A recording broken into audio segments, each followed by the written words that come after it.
नारायणगाव पुणे जिल्ह्यातील या महामार्गावर ट्रॅफिक जास्त झालेली आहे। त्याचं कारण आहे की या भागामध्ये बिबट्या पिसाळलेल्या बिबट्याने जवळपास 56 लोकांवर हल्ला केला, त्याच्यामध्ये अनेक जण मृत्युमुखी पडले।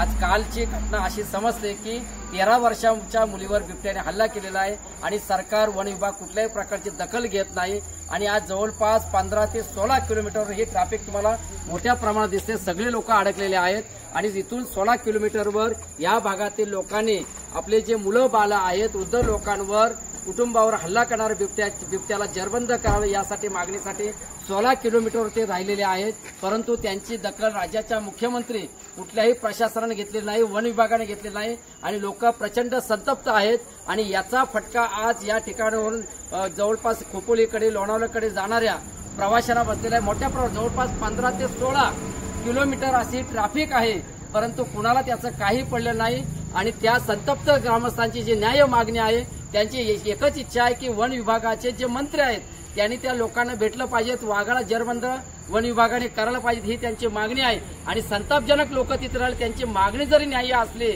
जरी त्यांची मागणी बरोबर असली तरी आज ट्रॅफिकचा फटका सर्वसामान्य जे प्रवासी आहेत, त्याच्यामध्ये अनेक रुग्ण आहेत, प्रवासी जायला निघाला त्यांना सुद्धा बसलेला आहे।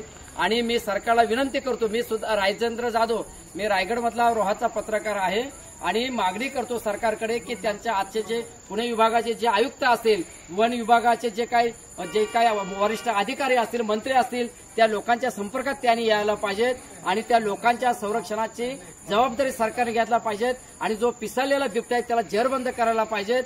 एवढंच मी सांगू इच्छितो आणि ही ट्रॅफिक मोकळं कशी होईल हे स्थानिक पोलीस प्रशासन आणि वन विभागाच्या प्रशासनाने दखल घेतलं पाहिजे। धन्यवाद।